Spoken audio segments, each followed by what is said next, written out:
আসসালামু আলাইকুম। Easy job solution YouTube চ্যানেলের পক্ষ থেকে সবাইকে শুভেচ্ছা। আশা করি সবাই ভালো আছেন। আজকে আমরা ঘড়ি কাটার মধ্যবর্তী কোণ নির্ণয় শিখব। বিসিএস সহ সকল সরকারি চাকরি পরীক্ষায় ঘড়ি কাটার মধ্যবর্তী কোণ নির্ণয় সম্পর্কে বিভিন্ন সময় বিভিন্নভাবে প্রশ্ন হয়ে থাকে।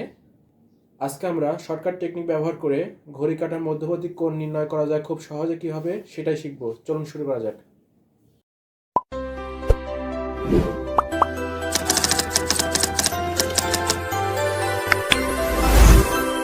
ঘড়ির কাঁটার মধ্যবর্তী কোণ নির্ণয়ের জন্য আমরা একটা অঙ্ক লিখেছি। এই অঙ্কের সাহায্যে খুব সহজে আমরা কিভাবে সমাধান করা যায় সেটা দেখব। বলা হয়েছে অঙ্কটিতে 2:15 সময়ে ঘন্টার কাঁটা ও মিনিটের কাঁটার মধ্যবর্তী কোণ কত ডিগ্রি। আমরা যদি একটা ঘড়ি অঙ্কন করি তাহলে আমরা দেখতে পাবো এখানে এটা হচ্ছে 12টার কাঁটা, এটা হচ্ছে 3টা, এখানে 6টা, এখানে 9টা থাকে। তাহলে এখানে বলা হয়েছে 2:15।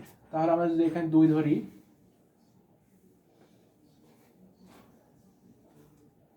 এখানে যদি আমরা 2 ধরি আর এটা এখানে 3, তাহলে যদি এটাকে আমরা ঘন্টার কাঁটা ধরি আর এটা মিনিটের কাঁটা ধরি তাহলে আমরা বলতে পারি এই ঘড়ির ক্ষেত্রে এদের মধ্যবর্তী কোণ কত ডিগ্রি। এই অঙ্কটি করার জন্য আমরা একটা শর্টকাট টেকনিক ব্যবহার করব, সেটা হচ্ছে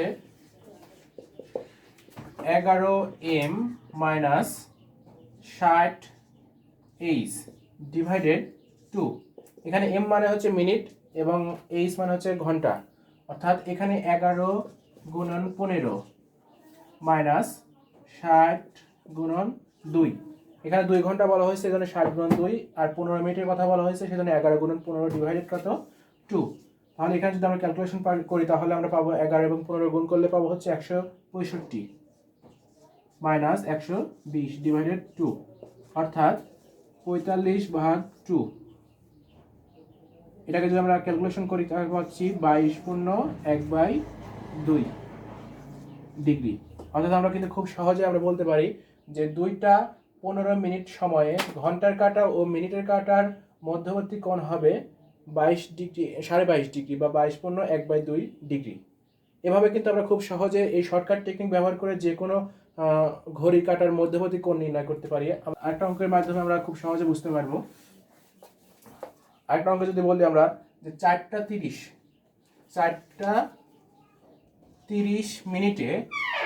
4:30 মিনিটে ঘন্টার কাঁটা ও মিনিটের কাঁটার মধ্যবর্তী কোণ কত ডিগ্রি। তাহলে এই অঙ্কের ক্ষেত্রে আমরা শর্টকাট টেকনিক লিখতে পারি 11m into m minus 60 into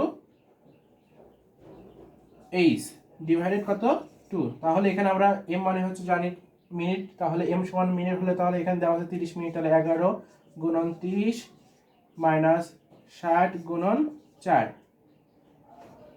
তাহলে আমরা যদি ক্যালকুলেশন করি তাহলে কিন্তু আমরা খুব সহজে অ্যান্সারটা পেয়ে যাব।